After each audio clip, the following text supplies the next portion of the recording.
Welcome back to Explaining Everything, the channel where we dive into the stories and mysteries behind everyday things.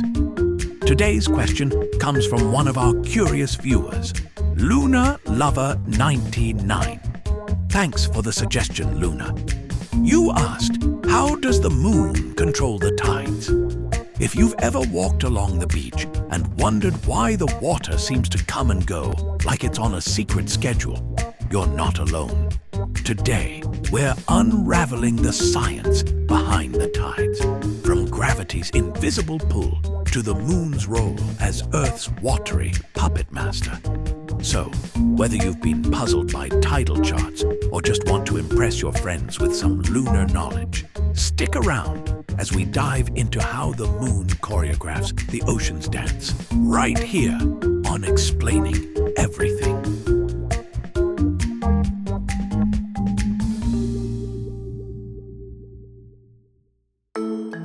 First, let's talk about gravity.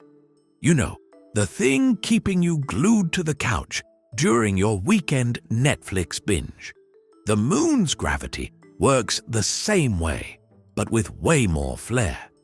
Even though the moon is about 384,000 kilometers away, it still has enough gravitational pull to yank on Earth's oceans.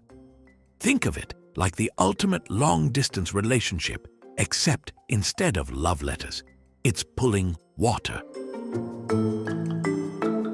So here's the deal. The moon's gravity pulls the water on the side of Earth that's facing it, creating a bulge. This is what we call high tide. But wait, there's another high tide on the opposite side of the planet. How does that happen? Are the oceans just feeling generous? Not exactly. As the moon pulls on the near side water, it also tugs on Earth's center of gravity, leaving the water on the far side to form its own bulge. Double the bulges, double the fun. Now, if gravity were the only player, we'd have two bulges sitting in place like lazy blobs. But Earth is a show-off and spins on its axis, dragging those tidal bulges along. This spinning action gives us two high tides and two low tides every day. That's right, your favorite beach is basically a giant water yo-yo, all thanks to the moon and Earth's cosmic choreography. Imagine this. You're spinning a water balloon while someone gently pulls on it. The water inside sloshes around, right? That's basically Earth and the moon in a nutshell, except less messy, and, you know, on a planetary scale. Now, you might be thinking, hold up, isn't the sun way bigger than the moon? Shouldn't it have a say in this tidal drama? Absolutely. The sun does have a gravitational influence on Earth's oceans, but it's only about half as strong as the moon's. That's because despite its size, the sun is way farther away. It's like trying to move a swing from across the playground. Good luck with that.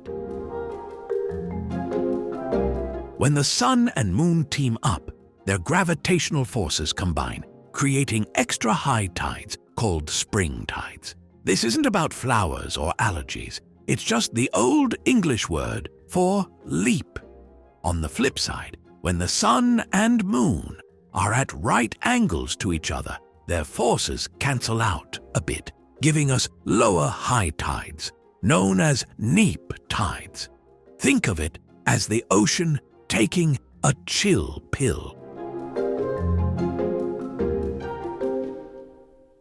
Here's where it gets a little tricky. Not all coastlines experience the same tidal swings. Why? Because the Earth is not a perfect sphere, sorry, flat earthers, but it's definitely not flat either. It's more like a squished basketball with mountains and valleys, and all that unevenness messes with the water flow. Then there's the ocean floor. Think of it like the world's weirdest obstacle course. Underwater mountains, trenches, and even the shape of the coastline can amplify or dampen the tides. So if you've ever wondered why some places have dramatic tides while others barely notice, blame geography's wildcard energy. Before you think tides are all serene and poetic, let's talk about tidal bores. These are waves caused by incoming tides that travel upriver. They can be strong enough to knock over small boats, and yet some people try to surf them. That's right, humans looked at a natural phenomenon and thought, let's ride it. Also, tides have been known to uncover hidden treasures like shipwrecks, ancient ruins, and sometimes embarrassing beach selfies you forgot to delete. So, tread carefully or don't. The ocean's got jokes. Now, here's a plot twist for you.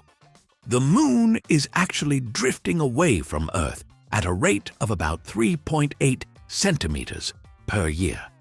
Don't panic. It'll take billions of years before it's gone for good. But when it finally does, the tides will shrink dramatically.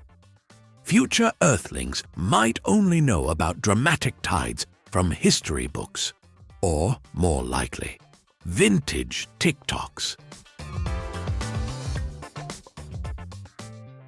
In summary, the moon is basically Earth's moody bestie, controlling the tides with its gravitational pull. The sun pops in for a guest appearance, and the Earth's spin keeps the show going. Together, they've been choreographing this watery waltz for billions of years.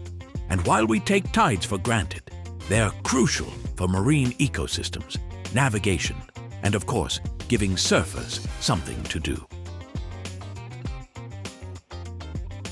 So next time you're at the beach, watching the waves roll in, give a little nod to the moon.